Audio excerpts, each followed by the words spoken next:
Байқайсың ба, бізге бір нәрсе жетіспейді. Білмеймін, Серке, не жетіспейді? Күндеріміз біркелкі өтіп жатыр. Тосын жаңалық жоқ. Қалай десем екен? Мотивация жетіспейді. Бізді талпындыратын бір нәрсе керек. Сонда ғана өмірімізге өзгеріс келеді. Неге олай дейсің, Серке? Міне мен шығармашылықпен айналысып жүрмін. Бұл да үлкен мотивация. Ей, сен де, өзің ойлаш, мына шимайың саған не пайда келеді? Мені рухани байытады. Сенің кемшілігің осы, тоқты. Есіңде болсын, қолыңмен ұстай алмайтын нәрсені байлық деп айтпа. Бұл суретің саған тамақ немесе ақша бермейді ғой.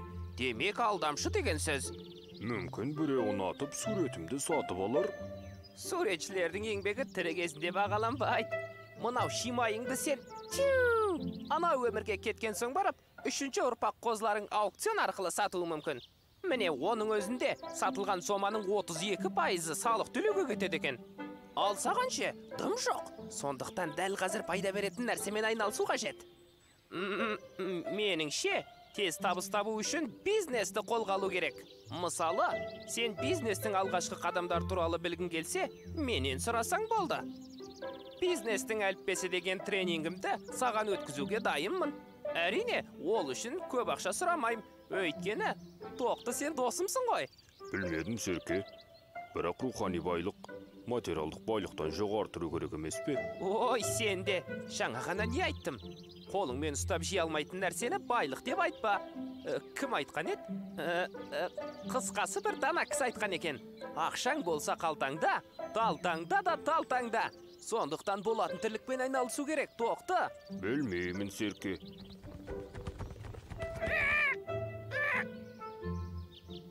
Сәлем, Сауысқан. Сәлем, жігіттер. Не болды, Сауысқан? Тыныштық па? Әлде парламентке сайлау болайын деп жатыр ма? Ей, Серке, саған жауап беретін уақытым жоқ. Өздерің оқып алыңдар.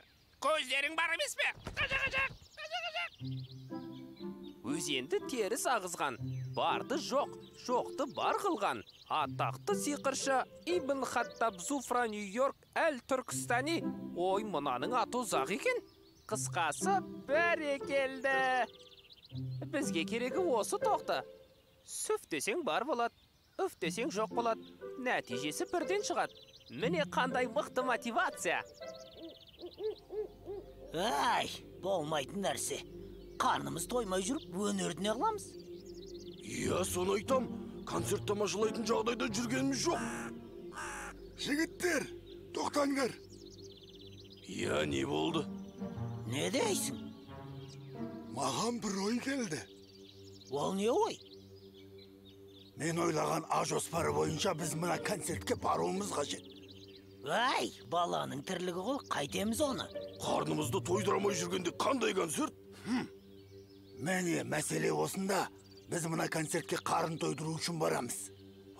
Солай ма? Ол қалайша? Аты кім еді? Ұзақ екен. Қысқасы Бағдати Түркістани деген сиқыршының концертіне барлық аңдар келеді. Борсық дейсің бе, қоян дейсің бе? Бәстігемін. Тіпті ата жауымыз Тоқты мен Серке де келеді. Ол жерде ешкімді аңдып қуып жүрудің қажеті жоқ. Бәрі алдымызға өздері келмей ме? Сол жерде Серке мен Тоқтыны зып еткіземіз. Қақтыңдар ма? Рас екен, Мына ойын күшті екен. Бірақ ол жерде бүкіл жануарлар болса, Тоқты мен Серкені қалай алып шығамыз? Иә, олар дабыл қағып айқайды салса, тұяқтылардың бәрі бізге жабылады ғой.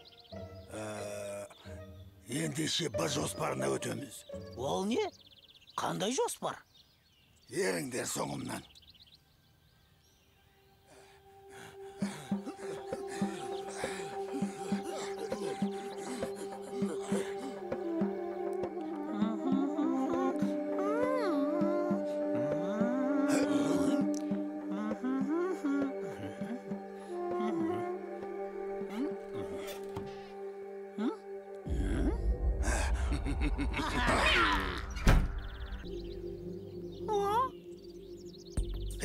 Атың кім еді сенің өзің? Ибн Хаттаб Бағдади, Зуфра Нью-Йорк әл-Түркістани. Атыңнан адам түгілі қасқыр жаңылады. Әй мысақ. Қысқасы, сен жоқ нәрсені бар қыласың ба? Ендеше, мына жерде жоқ нәрсені алдымызға алып келші. Иә, дәмді нәрсе болсыншы, қарнымыз аш.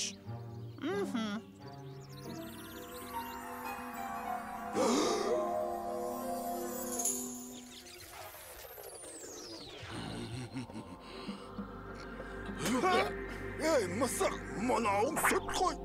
Қайдағын әкелгеніңде? Бізді сүт ішетін бала дейсің бе? Сабыр, жігіттер, бұған не әкелу керегін? Өзім айтам. Ал, Ибн Хаттаб беді, әл Түркістани меді. Әй, сиқыршы мысық, дәл қазір біздің алдымызға серкені алып кел. Қане?